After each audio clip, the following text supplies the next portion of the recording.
નમસ્કાર દર્શક મિત્રો, આજે આપણે એક એવી ચર્ચા માટેનો સુવર્ણ અવસર ઉપસ્થિત થયો છે કે જે ચર્ચામાં જેના ત્યાં લગ્ન આવવાના છે અને જેને અવસર માટે ક્યાંક ને ક્યાંક સોનાની ખરીદી કરવાની છે તેને ખૂબ મોટો રસ પડશે. દર્શક મિત્રો, એક એવી માન્યતા છે કે જ્યારે યુદ્ધ થવાનું હોય ત્યારે સોનું અને ચાંદી ઉચકાય છે. જ્યારે શેર બજાર ઘટે છે ત્યારે સોનું વધે છે. સોનામાં રોકાણ એ વૈશ્વિક કક્ષાએ સલામત રોકાણ ગણાય છે. કહેવત છે કે સુખે સાંભળે સોની અને દુઃખે સાંભળે રામ. જ્યારે બેંકો નહોતી ત્યારે પાક સારો થાય અથવા નફો સારો થાય તે સોના ચાંદીના ઘરેણામાં વધારાના પૈસા રોકાતા. વરસ નબળું પાકે ત્યારે આ જણસ ગીરવે મૂકીને કે વેચીને પૈસા મેળવી શકાતા. કહ્યું છે સર્વે ગુણા કાંચનામાં શ્રયંતે, એટલે સોનું મતલબ કે ધન જેની પાસે છે તેને આશરે બધા જ ગુણો રહેલા છે. ભલભલાને સોનાની મોજડી મોઢા પર મારી બોલતા બંધ કરી શકાય છે. આમ સોનું અત્યંત પ્રાચીન સમયથી માણસની જીવન પદ્ધતિ સાથે જોડાયેલું છે. બહેનો એના ઘરેણા ઘડાવે છે. અગાઉ સોનામહોર અથવા ગીની ચલણમાં હતી. આજે સલામત રોકાણ માટે સોનાની ગીની અથવા બિસ્કિટ અથવા સિક્કા ઉપયોગમાં લેવાય છે. ભારતીય સંસ્કૃતિમાં સોનાની મહત્વપૂર્ણ ભૂમિકા છે, પણ રોકાણકારો માટે સોનું સલામત આશ્રય સ્થાન તરીકે ઓળખાય છે. આપણે ત્યાં રિઝર્વ બેંક પાસે 676.6 ટન ફેબ્રુઆરી 2021 સુધીના આંકડા મુજબ સોનું છે, જ્યારે વર્લ્ડ ગોલ્ડ કાઉન્સિલના આંકડા મુજબ ભારતમાં ખાનગી માલિકીનું 23,000 ટન સોનું હોવાનો અંદાજ છે. જેમ ભારત સોનું ખરીદનાર વિશ્વની 25% બજાર ધરાવે છે, તે જ રીતે ચીન પણ એનાથી સહેજ વધારે બજાર ધરાવે છે. આ બંને દેશો ભેગા થઈને સોનાના ઘરેણા અને ફેબ્રિકેશનનો વિશ્વનો 50% હિસ્સો ધરાવે છે. જ્યાં સુધી ચીનને લાગે વળગે છે ત્યાં સુધી તે પોતાની જરૂરિયાતના 14% જેટલું સોનાનું ઉત્પાદન ઘર આંગણે કરે છે, જ્યારે ભારતનું સોનાનું ઘર આંગણાનું ઉત્પાદન એની માંગના પ્રમાણમાં 0.05% એટલે કે નગણ્ય છે. ભારત સોનાની બીજા નંબરની સૌથી મોટી ઘર આંગણાનું બજાર ધરાવતો દેશ છે. આપણી ઘરેલું માંગ વર્ષે 800 થી 900 ટન સોનાની છે, જે વિશ્વની કુલ માંગના લગભગ 25% છે. આટલા વપરાશ કે ખપત સાથે ભારતમાં સોનાનું ઉત્પાદન કેટલું તે જોઈએ તો એ પણ નગણ્ય છે. 2019-20ના વર્ષમાં સોનાનું ઉત્પાદન 1.65 મેટ્રિક ટન થયું હતું. સોનાની માંગ ક્યાં છે તેનું વર્ગીકરણ કરીએ તો ઘરેણા બનાવવા માટે 73% સોનું વપરાય છે. કોઇન્સ એટલે કે સિક્કામાં 6.9%, ઔદ્યોગિક ઉપયોગ માટે 1.4%, ETF એટલે કે એક્સચેન્જ ટ્રેડેડ ફંડ માટે 2.7% અને બુલિયન 15.9% થાય.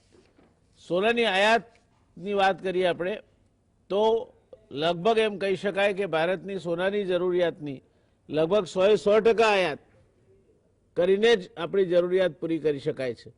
જો સોના પર શૂન્ય કસ્ટમ ડ્યુટી હોત તો લગભગ 100% સોનું ઓફિશિયલ એટલે કે ચોખ્ખી આયાત તરીકે આ દેશમાં દાખલ થતું હોત.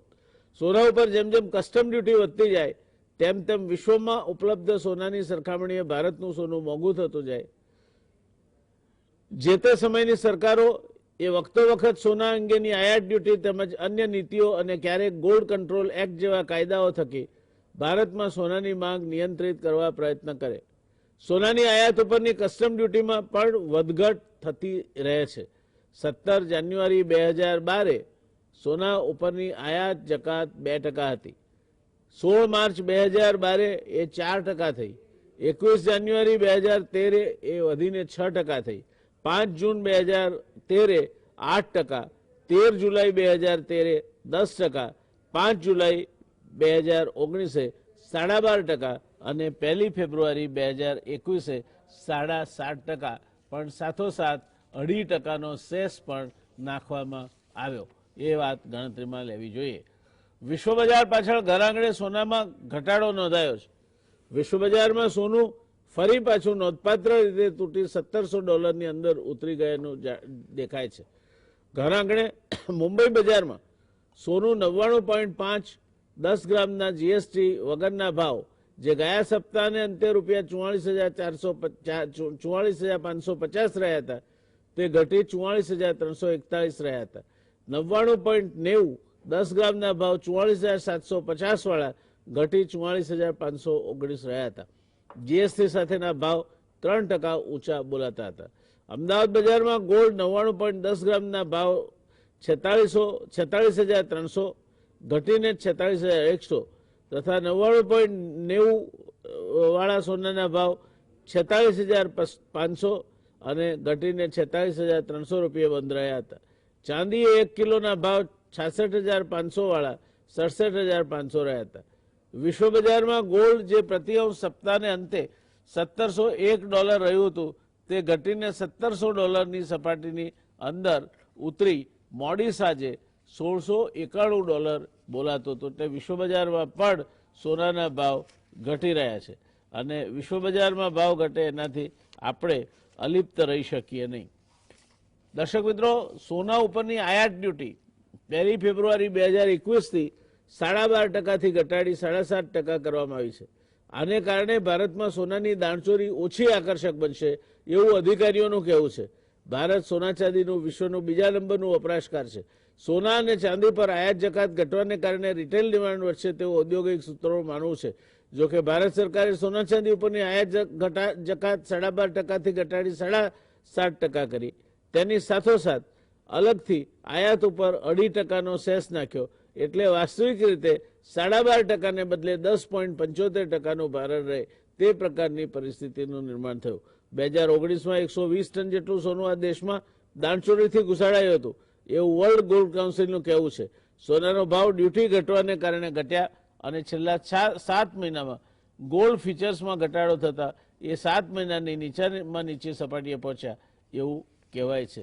આમ સોનાના ભાવ અત્યારે ઘટી રહ્યા છે એની પાછળના ડ્યુટી ઘટવાથી માંડી વૈશ્વિક બજારમાં સોનાના ભાવ ઘટવા સુધીના અનેક પરિબળો કારણભૂત છે.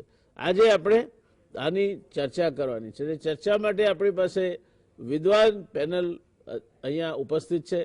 મારી બાજુમાં પ્રોફેસર ડૉક્ટર બકુલભાઈ ધોળકિયા, વરિષ્ઠ અર્થશાસ્ત્રી, વૈશ્વિક કક્ષાના અર્થવ્યવસ્થા ઉપર ટીકા ટિપ્પણી કરી શકનાર એક નિષ્ણાત, પદ્મશ્રીથી સન્માનિત, રાષ્ટ્રીય અને આંતરરાષ્ટ્રીય અર્થવ્યવસ્થાના અચ્છા જાણકાર અને IIM અમદાવાદના પૂર્વ ડિરેક્ટર બિરેનભાઈ વકીલ.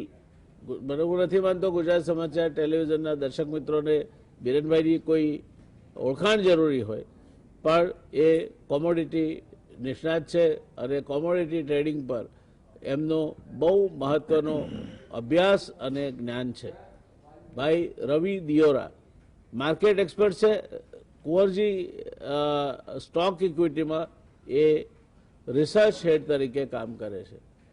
આ ત્રણેય વિદ્વાનોની પેનલને ગુજરાત સમાચાર ટેલિવિઝનના દર્શક મિત્રો દ્વારા થકી અને મારા વ્યક્તિગત હેસિયતથી આવકારું છું. શરૂઆત બિરેનભાઈ આપનાથી કરીએ. ભાવ વધે અથવા ઘટે, વિશ્વ બજારમાં ઘટે, આપણા બજારમાં ઘટે, સોનાના ભાવ વધે ઘટે અને એની સાથે લોકોના મનમાં પણ વધઘટ અવઢવ થતી હોય છે કે સોનું અત્યારે ખરીદાય કે ના ખરીદાય, સોનું ખરીદવા માટે હજુ રાહ જોવી કે ના જોવી, અને રાહ જોવી તો કેટલી જોવી. આ બધી બાબતો સામાન્ય માણસના મનમાં અવઢવ રૂપે ચાલતી હોય છે. ત્યારે મારો આપને પ્રશ્ન છે કે કોઈના ત્યાં પ્રસંગ આવી રહ્યો છે અને એને સોનું ખરીદવાનું છે, તો આપ એક નિષ્ણાત તરીકે હાલના તબક્કે 2-3 મહિનાનો જો એની પાસે સ્પેસ અવેલેબલ હોય તો સોનું ખરીદવા માટે રાહ જોવાની સલાહ આપશો કે અત્યારે સોનું ખરીદવું એ ઉત્તમ છે તેવી સલાહ આપશો? સોનું ખરીદવું ઉત્તમ છે એવું કહી શકાય. અહીં હું થોડો લાઇટ વેમાં એવું કહીશ કે જે લોકોને આ પ્રકારની ઉડાવ હોય કે મોસ્ટલી તો ટીવી સ્ક્રીન જોવે અથવા તો છાપામાં સમાચાર વાંચે અથવા તો કોઈ MCX કેવું ટર્મિનલ ઉપર બેઠા હોય તો એમને અવઢવ જરૂર હોઈ શકે છે કે 56,000ના ભાવ પછી પણ બજાર સતત તૂટતું જાય છે. પણ આ અવઢવ દૂર કરવી હોય તો આસપાસના નજીકના જે આપણે જ્વેલર્સ ભાઈઓ છે એવી 5-6 દુકાને મુલાકાત લેવી જોઈએ. ત્યાં તમને કપડા બજારમાં જેટલી ભીડ હોય ને એટલી અત્યારે સોના માટે ભીડ જોવા મળે છે. અને હું જો ભૂલતો હોઉં તો કદાચ 7-8 વર્ષમાં પહેલી વાર મેં આવી ડિમાન્ડ મેં 5-6 વર્ષ પહેલાં જોઈ હતી, 2014 જ્યારે સોનું 24,000 થઈ ગયું, 35,000થી ઘટીને. એ જ પ્રકારે અત્યારે ડિમાન્ડ નીકળી છે. લોકો સાદો હિસાબ એવો લગાવી રહ્યા છે કે મને કિલોના ભાવમાં 1.25 કિલો માલ મળી રહ્યો છે. એટલે જેને ત્યાં પ્રસંગ આવતો હોય એને તો અત્યારે બેસ્ટ મૂકો છે કે પહેલાં ગયા વર્ષે જે બજેટમાં તમે $10 લીધા હતા એ જ બજેટમાં તમે $12-13 લઈ શકો છો. અને ટોપ બોટમ પકડવા કરતાં જેને તેજી કરવી છે એને માટે હું કહીશ કે હજી વેઇટ કરી શકે, પણ જેને પ્રસંગ આવતો હોય કે સોશિયલ ગોલ્ડ જેને આપણે કહીએ અથવા તો ઇન્વેસ્ટમેન્ટ ગોલ્ડ જેને આપણે કહીએ એને અચૂક લેવું જોઈએ. ધન્યવાદ બિરેનભાઈ, આપની વાત પરથી એવું લાગે છે કે રોકાણ માટે જો કોઈએ સોનામાં રોકાણ કરવું હોય તો આ ભાવે સોનું ખરીદી અને રોકાણ કરવામાં હરકત સરખું નથી. પ્રસંગ માટે પણ એનો એ જ અર્થ થાય કે અત્યારે સોનું ખરીદવું હોય તો આ ભાવે ખરીદવામાં કોઈ હરકત સરખું નથી. રવિભાઈ, આપનું શું મત છે આ બાબતમાં? ડેફિનેટલી આનાથી હું સહેમત છું બિરેનભાઈ જેમ વાત કરી, કારણ કે ફેક્ટર અને ફંડામેન્ટલ્સ ઇક્વિટીમાં એના કરતાં ગોલ્ડમાં વૈશ્વિક પરિબળો અને આ બધા પરિબળો છે થોડા સમાન અંતરે હોય છે. હાલાકી જે ફેક્ટર્સ 4 મહિના પહેલા સોનાની તેજી માટે હતા એના ઘણા એવા ફેક્ટર્સ છે જે ચેન્જ થયા છે. એટલે ઇન્વેસ્ટમેન્ટ માટે ડેફિનેટલી થોડા ઘટાડાની રાહ જુઓ તો તમને પર્સન્ટેજ રિટર્ન સારું મળે. પણ જે લોકોને 2 થી 3 મહિનામાં પ્રસંગ છે, મને નથી લાગી રહ્યું કે 2-3 મહિનામાં કોઈ મોટો ઘટાડો સોનામાં આ લેવલથી આવી જાય. કારણ કે હાઈ લેવલથી જોઈએ તો ઓલરેડી સોનું અત્યારે સ્પોટ માર્કેટમાં 10 થી 11,000 રૂપિયા નીચે આવી ગયું છે. જેમ આગળ વાત કરી બિરેનભાઈ કે 2 થી 3 તોલા વધુ આવે એટલે કે 20% કરેક્શન ઓલરેડી આવી ચૂક્યું છે. તો આઈ થિંક કે આનો લાભ લેવો જોઈએ. અને બેઝિક અત્યારે જે ફેક્ટર સોનાને સુકામ સોનું નીચે છે અને સુકામ સોનામાં અત્યારે ભાવ આ જ રેન્જમાં છે, એમાં એક મેજર ફેક્ટર જે અલગ થયું છે એ બોન્ડ yields છે. મીન્સ કે કદાચ મીન્સ કે જે વ્યુઅર્સ છે એમને બોન્ડ yield એક સોનાની સામે થોડોક અલગ આ પ્રશ્ન કે અલગ વિષય લાગે, પરંતુ જે સોનું છે એ ડોલર ઇન્ડેક્સ, જે યુએસ નો ડોલર ઇન્ડેક્સ છે. હવે ડોલર ઇન્ડેક્સ શું છે કે જે તમામ વૈશ્વિક મોટી કરન્સીઓ છે એમાં 7 મોટી કરન્સી યુરો છે, JPY છે, પાઉન્ડ છે, એની સામે બનેલો એક ઇન્ડેક્સ છે. એટલે ડોલર જ્યારે મજબૂત થાય ત્યારે સોનાનો ભાવ નીચે આવે અને જ્યારે ડોલર નીચે આવે ત્યારે સોનાનો ભાવ ઉપર જાય. અને ડોલર ઇન્ડેક્સને યુએસની બોન્ડ yield સાથે ડિરેક્ટ કોરિલેશન છે. હવે જ્યારે બોન્ડ yield વધતી હોય ત્યારે જે ઇન્વેસ્ટમેન્ટ, કારણ કે સોનું એક ઇન્વેસ્ટમેન્ટનો પણ પાર્ટ છે, તો બોન્ડ yield જ્યારે વધતી હોય તો જ્યારે ઇન્વેસ્ટમેન્ટનો થોડો પાર્ટ ડેટ સાઇડ કે બોન્ડમાં વધુ રોકાય. એટલે અત્યારે સોનામાં જે રોકાણનો પર્સપેક્ટિવ હતો કે જે રોકાણનો ફ્લો હતો કે જે સેફ હેવન ડિમાન્ડ હતી એ થોડી ઓછી થઈ. સાથે જે ટેસ્લાના જે ચીફ છે એમને કમેન્ટ આવ્યું કે બિટકોઇન છે જે એ એક સેફ ઇન્વેસ્ટમેન્ટ છે. અને આ આવ્યું ત્યાર પછી બિટકોઇન એક ન્યૂઝમાં આવ્યું અને બિટકોઇન પણ ઘણું એવું જે ઇન્વેસ્ટર છે કે મીન્સ કે ઇન્સ્ટિટ્યુશનલ ઇન્વેસ્ટર ના લે પણ જે મોટા HNIs છે એમનું ઇન્વેસ્ટમેન્ટ પોતાના તરફ થોડું ખેંચી ગયું. તો એના હિસાબે તમને સારા ભાવે સોનું અત્યારે મળી રહ્યું છે. અત્યારે રિઝનેબલ પ્રાઇસ જે લોકો સ્પોટમાં ખરીદવું છે, મારા મત મુજબ મને એવું લાગી રહ્યું છે જો લેવલ વાઇઝ વાત કરે તો અત્યારે જે સ્પોટ માર્કેટમાં 46 GST સાથે ચાલી રહ્યું છે અને જે હાજર બજારમાં જે આજે અમદાવાદનો સ્પોટ પ્રાઇસ છે વિધાઉટ GST એ અરાઉન્ડ 44,400 છે. આ ભાવ ખોટો નથી, મને 44,000 નીચેના પ્રાઇસ દેખાતા નથી. એટલે કે 400 રૂપિયા માટે વેઇટ ના કરવી જોઈએ. અને આમ પણ 1-2 મહિનામાં એવું કોઈ મોટું ફેક્ટર નથી કે જેના હિસાબે સોનું અહીંયાથી ક્રેશ થઈને 42,000 કે 40,000 થઈ જાય.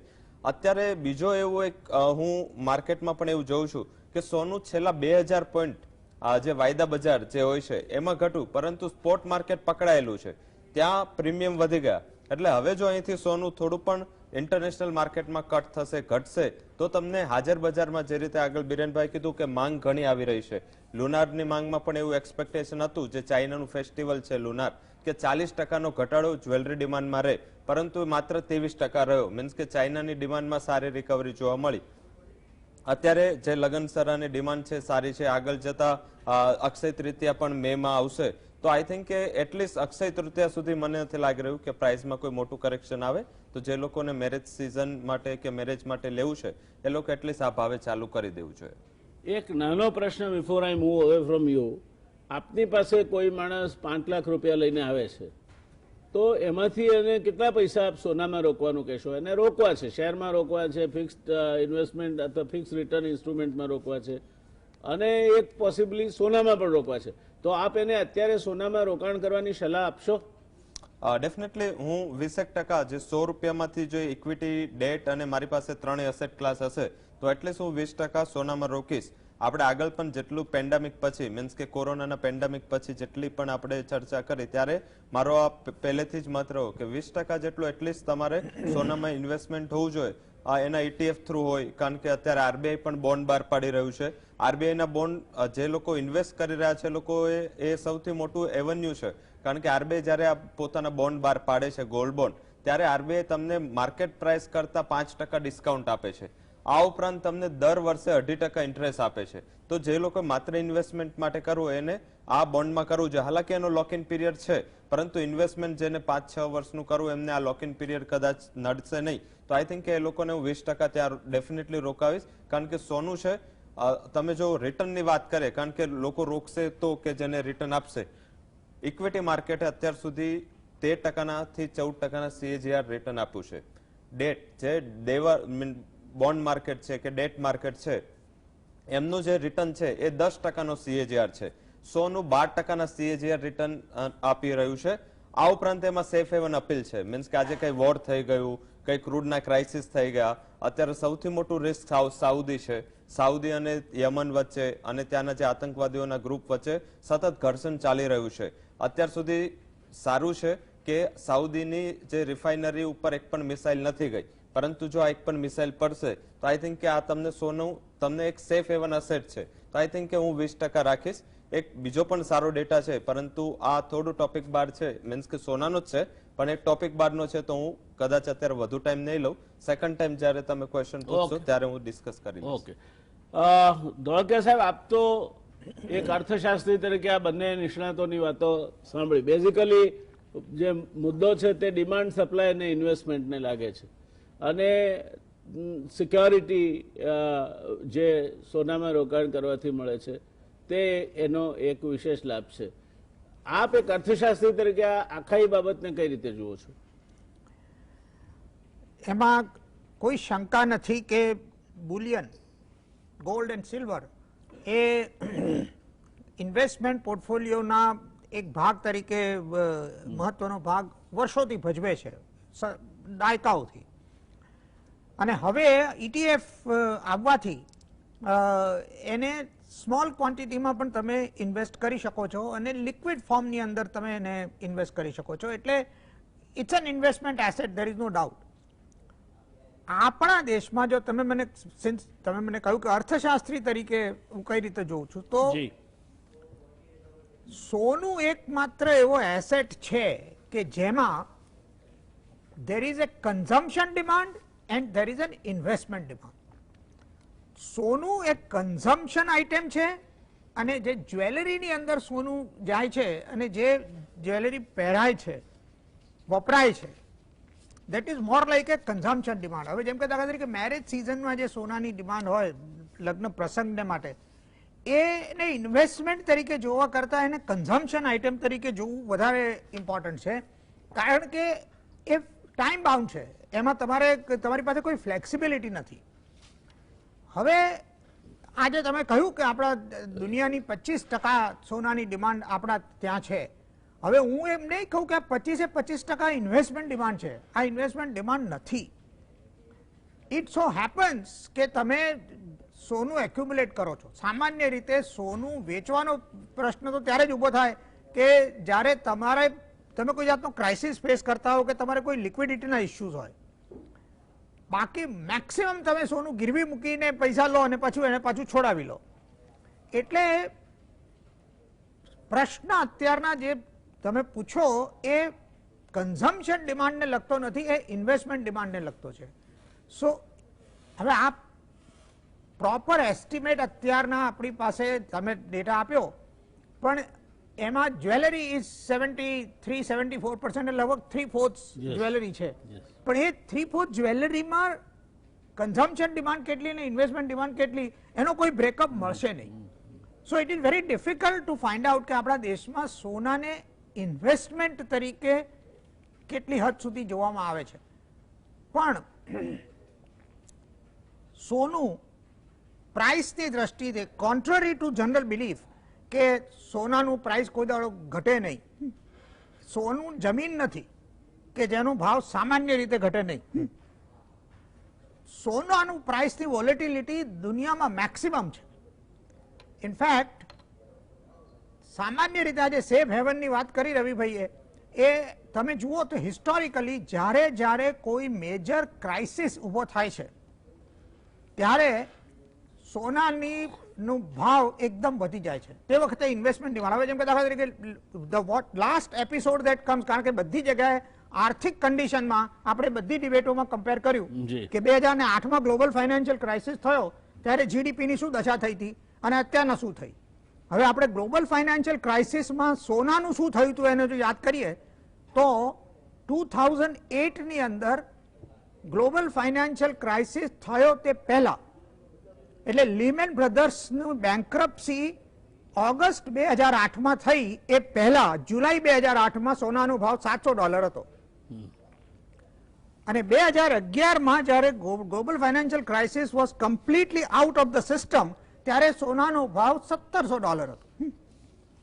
એટલે તમે યુ જસ્ટ ઇમેજિન કે 700 થી $1700 એ સોનાએ જમ્પ કર્યું હતું. હવે અને પછી એ ઘટ્યું, પછી ફરી વધ્યું. It's a very volatile thing.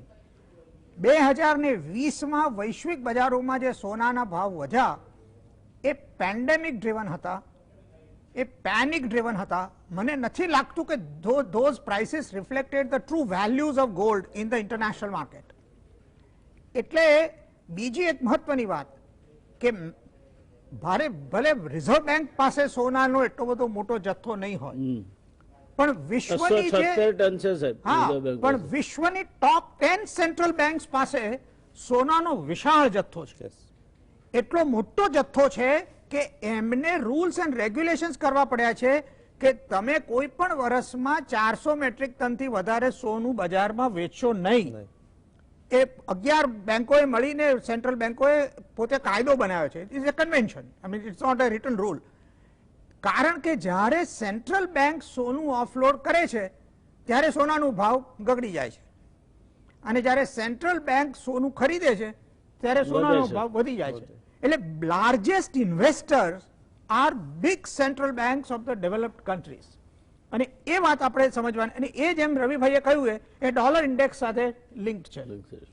So therefore there are too many factors. And finally આપણે એ વસ્તુ સમજવી જોઈએ કે આજે આપણે કમ્પેર કરીએ છેલ્લા 50 વર્ષનો ડેટા, તો ડોલર રૂપી રેટ 1987-88 સુધી એ 9 રૂપિયા અને 10 રૂપિયાનો ડોલર હતો. અત્યારના 70 રૂપિયા અને 73 રૂપિયાનો ડોલર છે. એટલે 7 ગણો તો ખાલી રૂપિયા ડોલરનો રેટ વધ્યો છે. એટલે 7 times ગોલ્ડ પ્રાઇસનું increase is only because of our exchange rate depreciation in the last 30-40 years. એટલે આમાં exchange rate નું પણ એટલું જ contribution છે. So not alone only the duty, not only the demand, not only the international fluctuation of prices, પણ આપણે જે exchange fluctuation થાય છે અને જે રૂપિયો ઘસાતો જાય છે તે પણ ઘરગણાના સોનાના ભાવમાં તે એટલો જ જવાબદાર છે, હું આપ કહેવા માંગુ છું. બરાબર.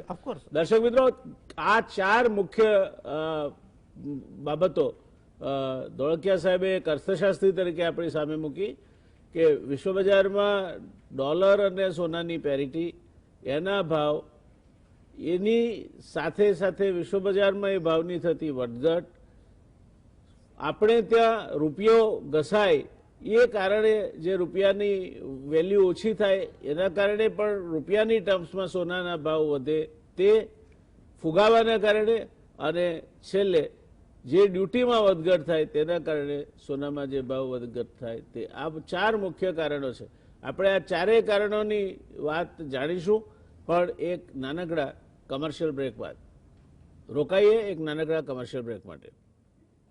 નમસ્કાર દર્શક મિત્રો, ચર્ચા આપણે કરી રહ્યા છીએ સોનું, સોનાના ભાવ, દેશમાં આંતરરાષ્ટ્રીય અને જે વધઘટ થઈ રહી છે તે કઈ દિશામાં જશે તે બાબતની.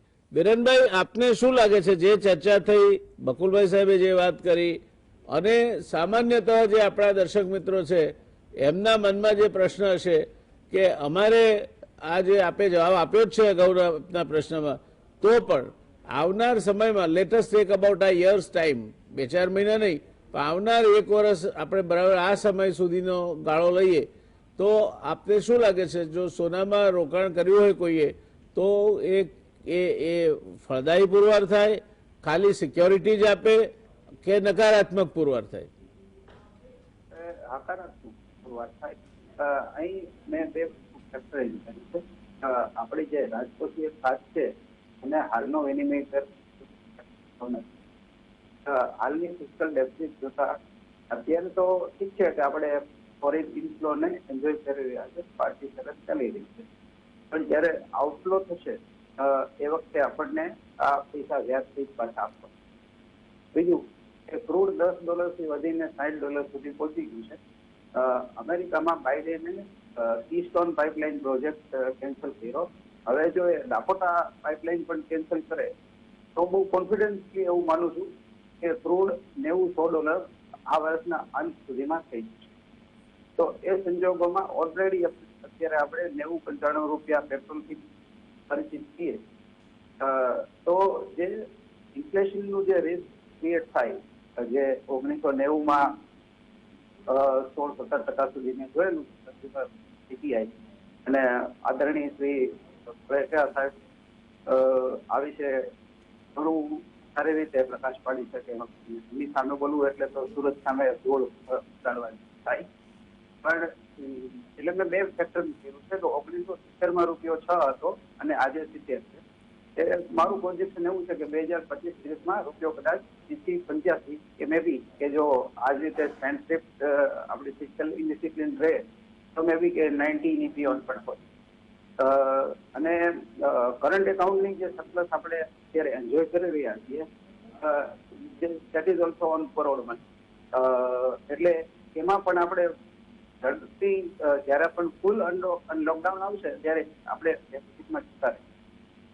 તો આ જે લોઅર ડ્યુટી જે છે એટલે હું ગોઈંગ ફોરવર્ડ 4-5 વર્ષમાં ઇમ્પોર્ટ ડ્યુટી પણ 17 થી 20% એક્સપેક્ટ કરી રહ્યો છું. રૂપીને 80-85 ની વચ્ચે એક્સપેક્ટ કરી રહ્યો છું. ગ્લોબલ કરન્સી ડિબેજમેન્ટ જે થઈ રહ્યું છે, જ્યારે બિટકોઇનની સુપર હાઇપ જ્યારે ડિબેજ થશે તો એ વખતે ફરી પાછું સોનું યાદ આવશે આપણને. તો આ ત્રણેય ઇવેન્ટ જે છે, કરન્સી ડિબેજમેન્ટ, ઇન્ફ્લેશન રિસ્ક, સોર ઓફ વેલ્યુ, ખરીદ શક્તિનું રક્ષણ અને રૂપી, તો આ બધું જોતા 3-4 વર્ષે હું એવું માનું છું ઇન્ડિયન ટર્મ્સમાં 55,000, 60,000, મે બી 62,000 આવો ભાવ જોવા મળે. 40-42 નો જે રેટ છે ને એને લોંગ ટર્મ ફ્લોર તરીકે આપણે માનીએ કે એનાથી નીચે નહીં. કારણ કે આની પેલા જયારે 19,000 થયું સોનું ત્યારે પણ આપણે ત્યાં એની મંદી નથી થઈ, કારણ કે રૂપિયો 48 વાળો 68 થઈ ગયો. તો આવું જ કંઈક રૂપી ફેક્ટર, રૂપી પ્લે મને આગળ ઉપર દેખાય. કારણ કે ખાસ કરીને જે ક્રૂડના ભાવો જે વધ્યા છે ને એ હજી એક્સચેન્જ રેટમાં બિલકુલ રિફ્લેક્ટ નથી થાય. એ જયારે રિફ્લેક્ટ થશે અને આપણે, હું એવું માનું છું કે આપણે ટેક્સેશનમાં ફસાઈ ચૂક્યા, કારણ કે ગ્રોથ ઘણો ઓછો છે અને inflation at wholesale level is grossly under. આ બધા જોતા હું રૂપીમાં મીડિયમ ટર્મ ફેરલી છું. Very nice analysis. Thank you. I take your sentence કે આપણે સ્ટેગફ્લેશનમાં ફસાઈ ચૂક્યા છીએ, અને એ વાક્ય લઈને હું બકુલભાઈ સાહેબ પાસે જાઉં છું. સાહેબ, આપણે સ્ટેગફ્લેશનમાં ફસાઈ ચૂક્યા છીએ. ક્રૂડના ભાવ વધશે, $100 કરતાં પણ ઉપર જઈ શકે છે. રૂપિયો ઘસાશે, $85 સામે જઈ શકે છે. અને બાકીની બધી જે ઇન્ફ્લેશન અને બીજા પરિબળો છે તે આખો આપણો વિકાસને ઘસી નાખે અને આપણે એક સ્ટેગ્નેશનના પેલામાં પહોંચી જઈએ તેવી પરિસ્થિતિની અસર સોના પર શું થાય? અત્યારે આપને હું આખી અર્થવ્યવસ્થાની ચર્ચા કરવા માટે નહીં કહું, અને માત્ર સોના પૂરતું મર્યાદિત રાખીને આપ જવાબ આપો. પણ સાહેબ આપનો પ્રશ્ન બહુ ગર્ભિત છે. એમાં ઇકોનોમી વિશે ઘણા એઝમ્પશન્સ કરવામાં આવ્યા છે. હવે હું વિરેનભાઈ ને એક્સપર્ટ છે, એમના ઓપિનિયનને ખૂબ જ રિસ્પેક્ટ કરું છું, પણ let us understand one thing કે હવે પરિસ્થિતિ એવી થઈ છે કે અમેરિકામાં રિપબ્લિકન ગવર્મેન્ટ હોય કે ડેમોક્રેટિક ગવર્મેન્ટ હોય, એમને એક વેસ્ટેડ ઇન્ટરેસ્ટ છે કે ઓઇલ પ્રાઇસ અમુક લેવલથી વધારે ઉપર જાય નહીં.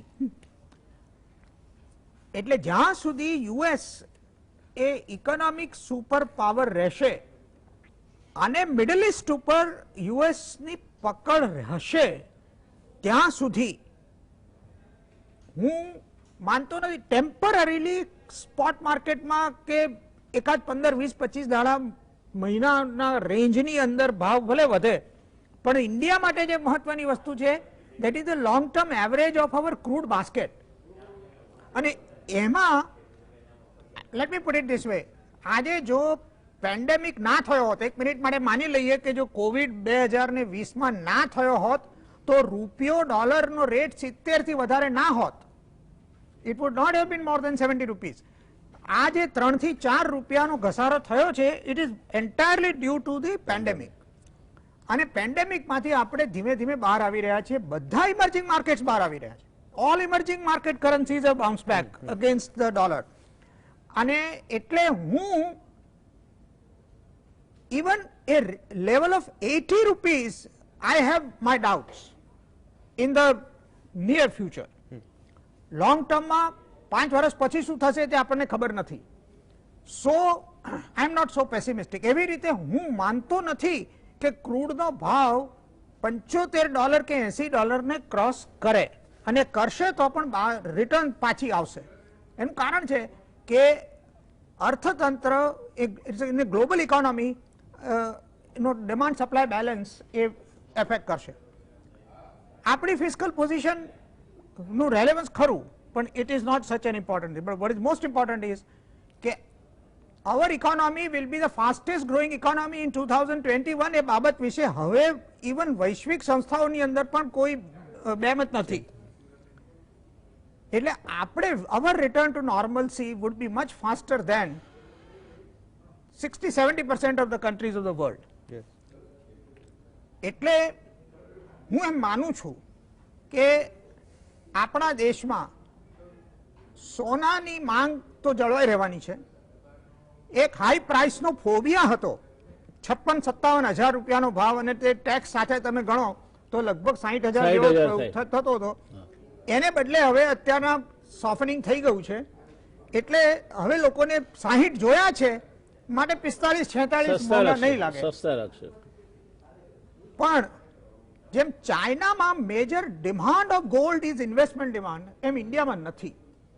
And therefore I don't see that kind of a problem.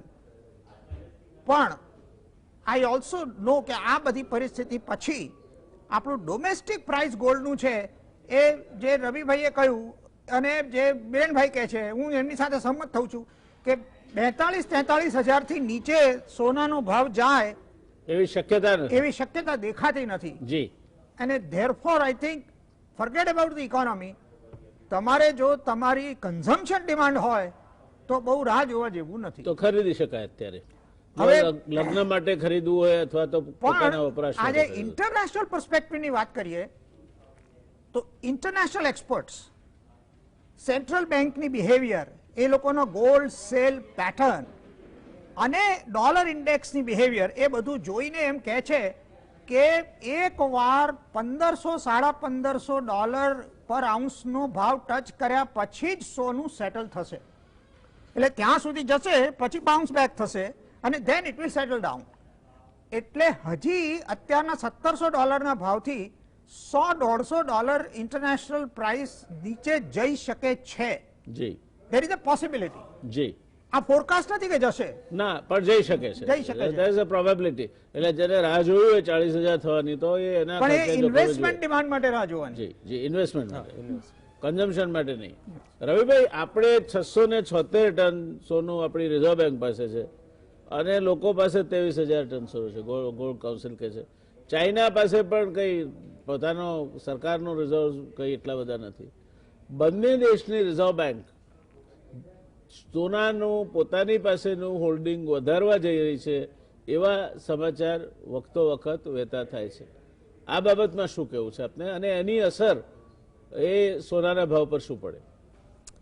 Definitely, કારણ કે ઘણીવાર શું થાય કે ગ્લોબલી આટલું બધું ઇમ્બેલેન્સ છે. જે પર્સન્ટેજ ઓફ ફોરેક્સ રિઝર્વ જોઈએ તો જે એડવાન્સ ઇકોનોમી છે એમાં પર્ટિક્યુલર યુરોપિયન ઇકોનોમીઝ અને યુએસ ઇકોનોમી, એના જે ટોટલ પર્સન્ટેજ છે ફોરેક્સ રિઝર્વના, એના 70 થી 80% એ લોકોનું માત્ર ગોલ્ડમાં રિઝર્વ છે.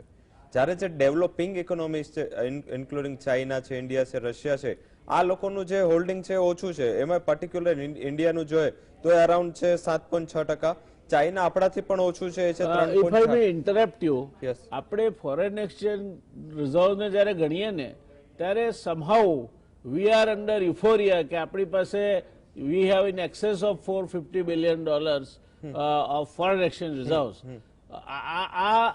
આ યુફોરિયા કેટલા અંશે વાસ્તવિક છે in wake of very small portion of it being in terms of or being in form of gold reserves? Definitely euphoria કહી શકાય કે પછી મીન્સ કે આ જોઈએ તો અત્યારે જે રૂપી, જેમ આગળ આપણે વાત કરી કે રૂપી 3 રૂપિયા જ આપણે મીન્સ કે 70 ની નીચે હોવું જોઈએ તો એની જગ્યાએ અત્યારે 73 છે. પણ રૂપી જો સાચામાં આરબીઆઈ ની આ એક અત્યાર સુધીની મીન્સ સૌથી સારી બાબત રહી કે જે ફોરેક્સ રિઝર્વ છે ઇન્ડિયાની, એ $500 billion ઉપર ગઈ. અને આના જ હિસાબે રૂપીનો આઉટલુક, રૂપી એટલો સ્ટેબલ રહ્યો કારણ કે વારંવાર આરબીઆઈએ ઇન્ટરવેન્શન કર્યું અને વધારે ડેપ્રિસિએશન રૂપીને ના થવા દીધો. તો ઓલવેઝ કન્ટ્રીની ફોરેક્સ રિઝર્વ છે એ હંમેશા કોઈ પણ ઇકોનોમીની એક સારી બાબત છે. હાલાકી આમાં યુએસને ઘણી તકલીફ પડે છે કારણ કે એ બ્લેકલિસ્ટ કરે છે જે કન્ટ્રીની ફોરેક્સ રિઝર્વ વધી જાય છે. પરંતુ ઇન્ડિયાએ આની ચિંતા ના કરી કારણ કે જે શશિકાંતા દાસે પેન્ડેમિકમાં આવીને જે ગવર્મેન્ટને પોલિસીઝને, આરબીઆઈની પોલિસીઝને થોડી અલાઇન કરી, તો આના હિસાબે જે આ પોલિસીઝ છે મીન્સ કે આપણું જે ગોલ્ડમાં રિઝર્વ છે હજી નોમિનલ કહેવાય. મીન્સ કે સાચામાં જે રિઝર્વ છે આ ગોલ્ડ ઇકોનોમી માટે કેટલું ઇમ્પોર્ટન્ટ છે એ હું તમને એક ફિગર આપીશ તો તમને ખ્યાલ આવશે. બેઝિકલી આપણું જે WGC જે વર્લ્ડ ગોલ્ડ કાઉન્સિલ છે એને 2019-20માં એક રિપોર્ટ આપ્યો કે ઇન્ડિયાનું જે ગોલ્ડ છે ઓફિશિયલ નહીં, અનઓફિશિયલ જે ટોટલ રિઝર્વ છે ઇન્ડિયા પાસે જેટલું ગોલ્ડ છે ફિઝિકલ, એ 23 થી 25,000 ટન ઇન્ડિયા પાસે છે. આનું જો હાઈએસ્ટ જે ફેડરલ રિઝર્વ છે યુએસની, એના પાસે 8,133 ટન ગોલ્ડ છે. એના કરતા આપણી પાસે 3 ગણું ગોલ્ડ ઇન્ડિયાના પાસે છે. આની જો તમે વેલ્યુ કરો ને તો બેઝિકલી 1,000 રૂપિયા ગોલ્ડ વધે છે કે ઘટે છે તો આ ટોટલ વેલ્યુ છે ગોલ્ડની, એમાં 2,30,000 કરોડનો ચેન્જ આવે છે. એક મહિનાને આખા ઇન્ડિયાની જીએસટી ની રેવન્યુ છે 1 લાખ કરોડ છે, આ 2,30,000 કરોડ છે. 2 મહિનાના રેવન્યુ જેટલો ફરક આવે. અને માત્ર 1000 પોઈન્ટના ઉપરથી કે નીચે આવવાથી. સેકન્ડ કે જો આ ને આપણા જીડીપી ની પર્સપેક્ટિવ થી જોઈએ તો આપણો જે અત્યારે માર્કેટ પ્રાઇસ થી જીડીપી અત્યારે આપણો છે એ છે $2.3 ટ્રિલિયન, એટલે $2.80 ટ્રિલિયન ઇન્ડિયાનું જીડીપી છે. એની સામે જો અત્યારે માર્કેટ પ્રાઇસ થી ગોલ્ડ જોઈએ તો એ છે $1.57 ટ્રિલિયન. મીન્સ કે આપણે 55% જીડીપી ના ગોલ્ડની વેલ્યુ છે. જો તમે પેન્ડામિકના ટાઈમમાં, જેમાં આપણે સેફ હેવનની વાત કરીએ છીએ, પેન્ડામિકના ટાઈમમાં જ્યારે ઇન્ડિયન જીડીપી નીચે આવ્યું ત્યારે ઇન્ડિયન જીડીપીની સાઇઝ હતી $2.59 ટ્રિલિયન અને જે ટોચના ભાવે ગોલ્ડ હતું એની સાઇઝ હતી 1.88 ટ્રિલિયન. મીન્સ કે ટોટલ ઇન્ડિયન જીડીપી છે એના 73% ગોલ્ડની રિઝર્વ છે આપણી. હા, આપણી. તો આ ઇન્ડિયા ગરીબ નથી. ઇન્ડિયા ગરીબ દેશ છે, આપણું પર્સપેક્ટિવ છે કે ઇન્ડિયા ગરીબ દેશ છે. આ શેની મુતાબિક છે? જેમ તમે Are you trying to say કે રિઝર્વ બેંક અને સરકાર ગરીબ છે? યસ, એ હોઈ શકે. બિલકુલ એમ્ફેટિક, સેજ પણ હેઝિટેશન વગર. બેઝિકલી આ મેં એટલે કીધું કે જે લોકો એવું માને છે કારણ કે આ શું છે, આપણા જે પૂર્વજોએ, જેમ તમે આગળ રાઇટલી તમારા જે પોઈન્ટ્સમાં કીધું કે ત્યારે લોકો ખેતીની આવકને ગોલ્ડમાં કન્વર્ટ કરતા, ત્યારે પણ આપણને ગોલ્ડ મોંઘું લાગતું એવું લાગતું હતું કે આના કરતા બેંકમાં 10% એનું ઇન્ટરેસ્ટ રેટ આવે, પરંતુ એ લોકોએ જે સેવિંગ પેટર્ન બનાવી એનો લાભ આપણે લઈ રહ્યા છીએ. આ એક ઇનશોર્ટ છે કે તમે પણ જે સેવિંગ કરો એનો લાભ અમે લઈ રહ્યા છીએ. તો આ એક ઇનશોર્ટ છે કે ગોલ્ડ ઇકોનોમી માટે ઘણું ઇમ્પોર્ટન્ટ છે. હવે જે બેઝિક પ્રશ્ન હતો કે ઇન્ડિયન રિઝર્વ બેન્કે ગત મિટિંગમાં એવી વાત કરી કે આજે 7.6% જે આપણું ગોલ્ડ છે પર્સન્ટેજ ઓફ ફોરેક્સ રિઝર્વ એને આરબીઆઈ 10% સુધી પહોંચાડવા માંગે છે. મીન્સ કે આપણે 750 ટન મીન્સ અહીંયાથી 70 થી 80 ટન નવી ખરીદી હજી પણ કરવી પડશે. આનાથી પણ એક મોટો પ્રશ્ન છે ચાઇનાએ એવું કીધું છે જેની પર્સન્ટેજ ઓફ ફોરેક્સ રિઝર્વ છે 3.4% અને એનું ગોલ્ડ રિઝર્વ છે 1950 ટન. એ લોકોને આ રેશિયો 20% પહોંચાડવો છે. મીન્સ કે હાજર માર્કેટમાં ચાઇનાએ 5 થી 6,000 ટન નવું ગોલ્ડ સ્પોટ માર્કેટથી લે તો આ રેશિયો 20% પહોંચે. અને જે ધોળકિયા સરે કીધું કે અત્યારે 400 ટનની કેપ છે અને અત્યારે ચાઇના જેટલું ઓફિશિયલ ગોલ્ડ પરચેસ કરી શકે એટલું કરે છે. એ યુએસના બોન્ડમાંથી એક્ઝિટ કરીને યુએસમાંથી ઇન્વેસ્ટમેન્ટ એક્ઝિટ કરી અને જે રીતે બંનેના રિલેશન ખરાબ થયા ત્યારબાદ એક મોટો ફ્લો છે. આના ઉપરાંત રશિયા જો $60 ઉપર ક્રૂડ રહ્યું, જેમ આગળ બિરેનભાઈએ પણ કીધું, જો $60 ઉપર ગોલ્ડ રહ્યું તો ગલ્ફ નેશન્સનું પણ એક મોટું પરચેસ, એમની સેન્ટ્રલ બેન્કર્સનું પણ એક મોટું પરચેસ ત્યાં આવશે, રશિયાનું પણ એક મોટું પરચેસ ગોલ્ડમાં આવશે. એટલે એવું નથી કે ગોલ્ડ અહીંયાથી એક શાર્પલી ડિક્લાઇન થશે. હા, કોઈ કરેક્શન આવી શકે, $50-60 નું કરેક્શન આવે, પણ ઇન્ડિયન ગોલ્ડને આટલો બધો માર એટલે નહીં પડે. એના બે રીઝન હું એક્સપેક્ટ કરું છું. પહેલું, રૂપી. મને નથી લાગી રહ્યું કે રૂપી અત્યારે જે 73 આસપાસ ચાલી રહ્યો છે આ લેવલે સસ્ટેન થાય. મારા હિસાબે આ વર્ષનો અંત થાય મીન્સ કે આ ફાઇનાન્શિયલ યર ને કેલેન્ડર યર એ પહેલા રૂપી 76 આસપાસ પહોંચવો જોઈએ. મીન્સ કે અહીંયાથી $3-4 એક ડેપ્રિસિએશન મળવું જોઈએ. તો આ હિસાબે સોનું છે એ વૈશ્વિક માર્કેટમાં તૂટશે પણ આપણું સોનું આટલું બધું નહીં તૂટે. સેકન્ડ, કે આપણે જ્યારે આટલો ક્રેશ આવે છે અને આપણે કંઈક ઊંચા લેવલ જોઈને આવ્યા છે ત્યારબાદ આપણા જે સ્પોટ માર્કેટ પ્રીમિયમ હોય છે એ ઘણા હાઈ થઈ જાય છે. જ્યારે 60,000 સોનું ગયું ત્યારે સ્પોટ માર્કેટ પ્રીમિયમ ડિસ્કાઉન્ટમાં આવી ગયા. હવે અત્યારે ધીમે ધીમે 1,000 સુધી થયું છે, એ કદાચ 2,000 2,500 સુધી જઈ શકે. તો આ એક મહત્વનો રોલ પ્લે કરશે. તો જો વૈશ્વિક માર્કેટમાં સોનું અહીંથી $60 થી $70 ઘટશે તો ઇન્ડિયન માર્કેટમાં ડોલર ટર્મ્સથી કે રૂપી ટર્મ્સથી માત્ર 50% જ ઇમ્પેક્ટ આવશે. અધરવાઇઝ આ પ્રીમિયમ્સ અને રૂપીનું ડેપ્રિસિએશન આ ફોલને સંભાળી લેશે. જી ધન્યવાદ. બિરેનભાઈ, જો ચાઇના 5,000-6,000 ટન ગોલ્ડ સ્પોટમાં ખરીદવાનું હોય, ભારત પણ 800,000 ટન ગોલ્ડ સ્પોટમાં ખરીદવાનું હોય, રિઝર્વ બેંક એનો રિઝર્વ વધારવાનું હોય, આપણી જે સામાન્ય ઘરેણા ઘડાવવા માટેની 73-74-75% ડિમાન્ડ છે, that would mean again another about 600-700 tons per year. અને રૂપિયો ઘસાવાનો હોય તો આજે આપણે $42,000 જો ભાવ લઈએ 10 ગ્રામના, એ $42,000 આજના ભાવ આવનાર સમયમાં મે બી સે 2 years down the road or 3 years down the road ક્યાં ઉભા હશે આપના મત પ્રમાણે? એટલે 1 year-માં હું બહુ કમ્ફર્ટેબલ નથી થતો. પણ આપણે કહ્યું એમ જો 3 વર્ષની હોરિઝન લઈએ આપણે તો મને એમ લાગે છે કે કન્ઝર્વેટિવ બેઝિસ ઉપર પણ એ 52 ની વચ્ચે તો હોવા જોઈએ. એનાથી હાયર સાઈડ હોઈ શકે કદાચ. કારણ કે એમાં ઘણી બધી આગળ જતા ડિજિટલાઇઝેશન થઈ રહ્યું છે, ડિજિટલ યુવાન, ક્રિપ્ટોકરન્સીમાં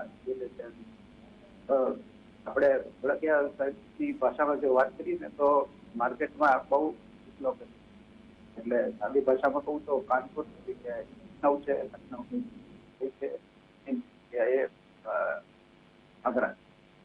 તો બધી મેરિટ હવે પોતપોતાની ફેર વેલ્યુ ઉપર બધી એસેટ પોતપોતાની ફેર વેલ્યુ ઉપર આવવી જોઈએ. તો બિટકોઇન રફલી એવું કહી શકાય કે 45,000 છે 35 નીચે હોવો જોઈએ. સોનું આપણે 1700 ગણીએ છીએ અત્યારે. મે બી હું કદાચ 1400 સુધી બી રૂલ આઉટ નથી કરતો, પણ મને એમ લાગે છે કે 1400 થઈને પણ એનો જે અલ્ટિમેટ રોડમેપ છે એ ક્યાંક સમવેર અરાઉન્ડ 1800, 1900, 2200 એવો ક્યાંક. ડોલર ઇન્ડેક્સમાં પણ મને એમ લાગે છે કે 95% છે ટેમ્પરરી સ્ટોપ બની ગયું. કારણ કે અમેરિકન વેલ્યુએશન છે જે શેર બજારના તે જીડીપીના 104%, એટલે 1 બફેટ ઇન્ડિકેટર જેને આપણે કહીએ તો હવે પ્રોફીમાં છે, ઘણું પ્રોફી. એટલે શેર બજારનું ડીપર કરેક્શન પણ મેં જયારે આ ગોલ્ડની 2-3 વર્ષની જે મેં પ્રોજેક્શન મૂક્યા છે એમાં મેં શેર બજારના હાલના સ્તરેથી 15-17% કરેક્શન ઇન્ડિયન વેમાં અને ગ્લોબલ ડેવલપમાં આ બે સંદર્ભમાં મેં કાઉન્ટ કરી. ધન્યવાદ ધીરેનભાઈ. બકુલભાઈ સાહેબ, last 2 minutes 3 minutes for you. રોકાણકારને આપે સલાહ આપવાની છે, એને 10 લાખ રૂપિયા રોકવા છે, સોનામાં રોકવાની આપ સલાહ આપશો ખરા? 5 વર્ષ એને એ રોકાણ તોડવું નથી અને he wants to put the money for 5 years, તો આજની તારીખમાં આપ એને સોનામાં રોકાણ કરવાની સલાહ આપશો આ ભાવે?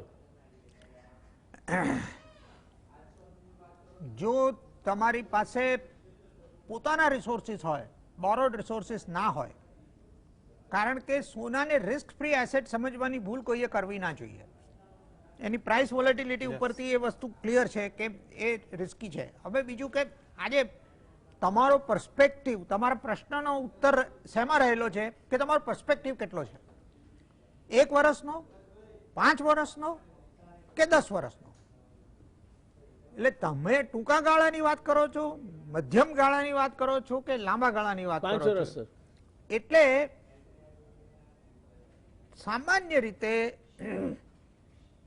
જેમ રવિભાઈએ કહ્યું એ પ્રમાણે 15 થી 20% તમારો પોર્ટફોલિયો એ બુલિયનની અંદર હોય, એ એની અંદર અત્યારના તમે જુઓ કે સોનાનો ભાવ જેટલો ઘટ્યો એટલો ચાંદીનો ભાવ ઘટ્યો નથી. એટલે Boolean as a category and investment asset એને ગણવો જોઈએ. હવે ચાંદીનો કન્ઝમ્પશન ડિમાન્ડ નથી હોતી, એટલે ચાંદી લાર્જલી ઇઝ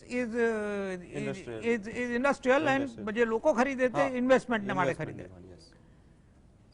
એટલે હું એમ કહીશ કે 15 થી 20% તમારે ફાળવવો જોઈએ. પણ તમે કોઈ ઇનકમિંગ ઇકોનોમિક ક્રાઇસિસ તમને દેખાય કે આવી રહ્યો છે અથવા તૈયારી છે, ઓનસેટ ઓફ ધ ક્રાઇસિસ. હવે જેમ કે દાખલા તરીકે જેણે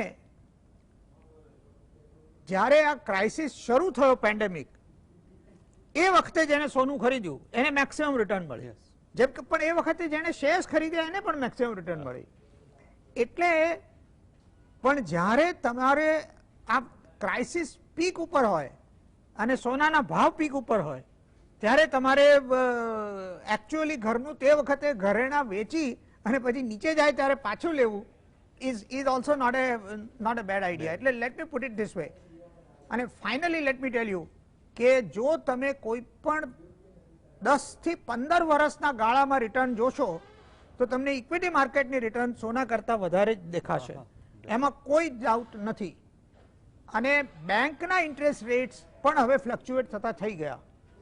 સો આઈ વુડ સે કે 15 થી 20% એટલે 1/6 થી 1/5 કરતા વધારે રોકાણ રાખવું, એનાથી વધારે રોકાણ એની અંદર રાખવું એ હિતાવહ નથી. ભલે ટૂંકા ગાળામાં તમને રિટર્ન વધારે દેખાય પણ લાંબા ગાળાની રિટર્ન એ બેલેન્સ આઉટ થઈ જવાની. રવિભાઈ, જો એવું જ હોય કે રિટર્ન ઇક્વિટીમાં વધારે મળતું હોય, bank rates are also good enough now, તો શું કરવા સોનામાં રોકાણ કરવું? What is additional specific benefit? રોકાણ સોનામાં કરવાનો કોઈ ચોક્કસ ફાયદો ખરો? ફાયદો એ છે કે જ્યારે પેન્ડેમિકના ટાઈમમાં તારે એકચ્યુઅલ પૈસાની જરૂર પડી ત્યારે તમે ઇક્વિટી વેચીને તમારા વેલ્યુએશન કાપીને તમારે નીકળવું પડશે. આ તમે જો સોનું તમારા પોર્ટફોલિયોમાં હોય તો એ ટાઈમે તમે સોનું કાપીને તમારું પોર્ટફોલિયો બચાવી શકો છો. આ સૌથી પહેલો અને મોટો બેનિફિટ છે. આજે ફોર એક્ઝામ્પલ 8,000 જે નિફ્ટીના લેવલ 12,400 થી 8,000 નિફ્ટી આવી ગઈ, ત્યારે સોનાનો ભાવ ઉલટાનો વધ્યો હતો.